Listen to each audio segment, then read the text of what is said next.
پاکستان کا electronic media ہمیشہ یہ دعویٰ کرتا ہے کہ وہ ہر خبر نشر کرنے سے پہلے وہ پوری چھان بین کرتے ہیں، پوری تحقیق کرتے ہیں، تحقیق کرنے کے بعد وہ کوئی بھی خبر نشر کرتے ہیں۔ لیکن چلیں پھر بھی کبھی غلطی ہو جاتی ہے اور اس کی تردید چل جاتی ہوتی ہے، وہ تردید کر دیتے ہوتے ہیں، سو کے کوئی بڑا ایشو نہیں ہے۔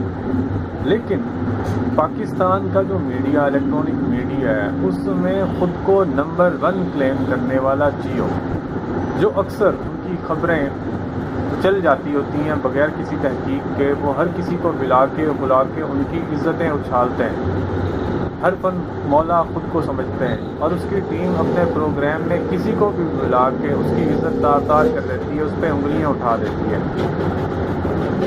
کیا وہ کوئی ایسی خبر چلا سکتا ہے؟ بالکل، کئی بار انہوں نے چلائی ہیں، ان کے اینکرز نے بہت سی ایسی باتیں کی ہیں جن کی بعد میں تردید کرنی بھی پڑی، اور کچھ ڈیٹ ایسے بھی ہیں کہ جنہوں نے ابھی تک تردید نہیں بھی کی، اس طرح کے بھی ایشوز ہیں۔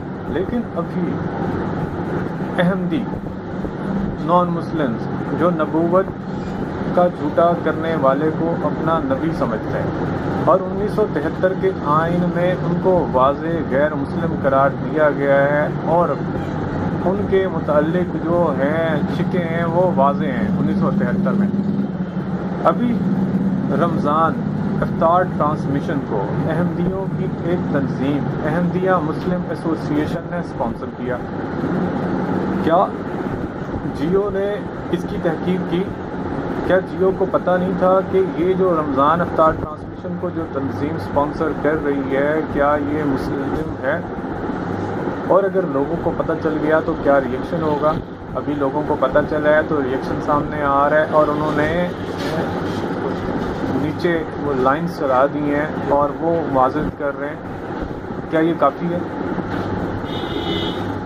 جیو اور دوسرا جو میڈیا چینلز ہیں، ان کی آزادی صحافت کی کلی تو اس وقت کھل گئی جب راہ نے ببانگ دہل کہا کہ پاکستان کا جو میڈیا ہے، پاکستان کے جو صحافی ہیں وہ ہمارے لیے کام کرتے ہیں، امن کی آشا، پڑھنے لکھنے کے سوا پاکستان کا مطلب کیا؟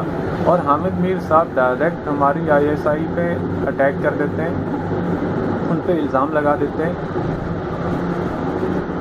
پاکستان کا میڈیا کیا اتنا ہی آزاد ہو گیا ہے کہ وہ کسی پہ بھی انگلی اٹھا لے گا اور اس کو کچھ بھی نہیں کہا جائے گا؟ ابھی بھی وقت ہے کہ میڈیا کو لگام دی جائے، میڈیا کی امداد جو بیرونی ہے وہ بند کی جائے، اندرونی تو کافی حد تک ہو سکی ہے، تبھی یہ اپنی حد میں رہ سکے گا۔ اگر ابھی بھی اس پہ لگام نہ ڈالی گئی، اس کو کنٹرول نہ کیا گیا اور حدود و قیود کا خیال نہ رکھا گیا، تو اس نے ہمیں اس سائڈ پہ لے جانا ہے، خدا کی پناہ۔